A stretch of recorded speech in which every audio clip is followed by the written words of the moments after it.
ముఖ్యమంత్రి నారా చంద్రబాబు నాయుడు ఉప ముఖ్యమంత్రి పవన్ కళ్యాణ్ కీలక భేటీ. జగన్మోహన్ రెడ్డి తన పరిపాలనలో రాష్ట్రాన్ని లూటీ చేసి రూటింగ్ చేసుకుని లక్షల కోట్లు సంపాదించుకుని ఓడిపోయినా కూడా ఎలా వ్యవహరిస్తున్నాడో ప్రజలు గమనిస్తానన్నారు. ప్రభుత్వం కూడా గమనిస్తానే ఉంది. గత 19 మాసాలుగా అనేక కార్యక్రమాలు చేపట్టిన జగన్మోహన్ రెడ్డి పోస్టర్లకు పరిమితమయ్యి ప్రచారానికి ఉపయోగించుకున్నాడు తప్ప ఏ కార్యక్రమాన్ని కూడా నిర్వహించిన పాపాన పోలా. నిర్వహించలేదు కూడా. నిర్వహిద్దామన్నా ఆ పార్టీ నాయకులు కార్యకర్తలు దానికి సంసిద్ధత వ్యక్తం చేయలే. మతి పోయిందా జగన్ రెడ్డి?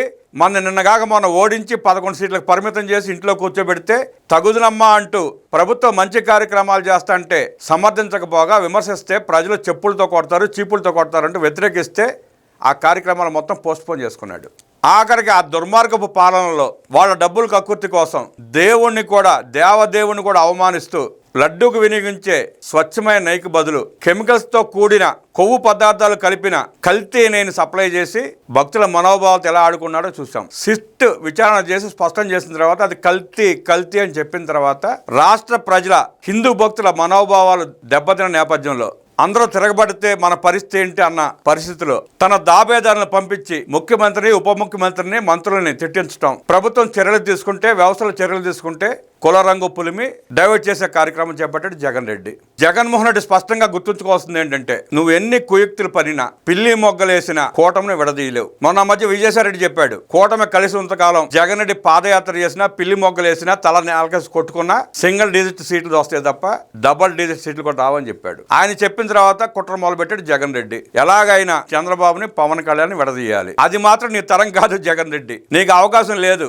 పవన్ కళ్యాణ్ స్పష్టం చేసినట్టు ఇంకో 2 దశాబ్దాల పాటు వాళ్ళిద్దరు విడిపోరు. నువ్వు ఎంత కుల రంగు పులిమినా భూమి రంగై నీ మొహాన్ని కొడతాయి తప్ప విడదీటి నీ వల్ల కాదు. కులం అంటే ఏంటో తెలియని అంబటి రాంబాబు, కులం అంటే ఏంటో తెలియని జోగి రమేష్ లాంటి జోకర్లను, బ్రోకర్లను పెట్టుకుని నువ్వెంత విష ప్రచారం చేసే ప్రయత్నం చేసినా రాష్ట్రంలో మిమ్మల్ని ఎవడు నమ్మే పరిస్థితి లేదు. అర్థం లేని బోషుడికే పదం అన్నాడని చెప్పి ఆనాడు కొమ్మారెడ్డి పట్టాభిరాముని ఆయన ఇంటి మీద దాడులు చేపించి కేసులు పెట్టించి నువ్వెలా అరాచకం చేశావో ప్రజలు ఇంకా మర్చిపోలా. ఆపరేషన్ చేసుకుని ఇంటికి వెళ్ళిన గంటలో బలవంతంగా గోడలు దూకెళ్లి డోర్లు పగలు కొట్టి అచ్చెన్నాయుడు ఎత్తుకొచ్చిన తీరును కూడా ప్రజలు మర్చిపోలా. సంబంధం లేని కేసులో కొల్లు రవీంద్ర నువ్వు అరెస్ట్ చేసి రాజమండ్రి సెంట్రల్ జైల్లో పెట్టి నువ్వు సునకానందం తీర్చుకున్న విషయాన్ని కూడా ప్రజలు మర్చిపోలా. నిన్ను ప్రశ్నిస్తున్నాడన్న కారణంతో దేవినేని ఉమామహేశ్వరరావుని నువ్వు ఎన్నిసార్లు అరెస్ట్ చేపించి ఎంత అడ్డగోలుగా వ్యవహరించావో కూడా ప్రజలు మర్చిపోలా. జేసీ ప్రభాకర్ రెడ్డి గారిని నువ్వు ఎలా హింసించావో, ఎన్ని కేసులు పెట్టి ఎన్ని రోజులు కారాగారంలో బంధించావో ప్రజలు ఇంకా మర్చిపోలా. ఆయన విడుదలై వెళతా ఉంటే అభిమానంతో కార్యకర్తలు పోగైతే మళ్ళీ ఆయన అరెస్ట్ చేపించి లోపలేపించిన దుర్మార్గుడివి నువ్వు. తోట చంద్రయ్య పేక కోపించిన రాక్షసుడివి నువ్వు. తన అక్కని వెంబడించి హింసిస్తున్నారని ప్రశ్నించినందుకు అమర్నాథ్ గౌడ్ మీద పెట్రోల్ పోసి తగలబెట్టిస్తే వికటాహాటాసం చేసిన దుర్మార్గుడివి నువ్వు. మాస్క్ అడిగిన పాపానికి సుధాకర్ని వెంటాడి చంపించిన రాక్షసుడివి నువ్వు. జల్లని నందం సుబ్బయ్యని ప్రశ్నిస్తున్నారన్న కోపంతో చంపించిన ఆటవికుడు నువ్వు. ఎలక్షన్స్ లో దొంగ ఓట్లు వేస్తున్నారని ప్రశ్నించినందుకు పల్నాడులో మంజులారెడ్డిని గొడ్డలితో నరికించిన దుర్మార్గుడివి నువ్వు.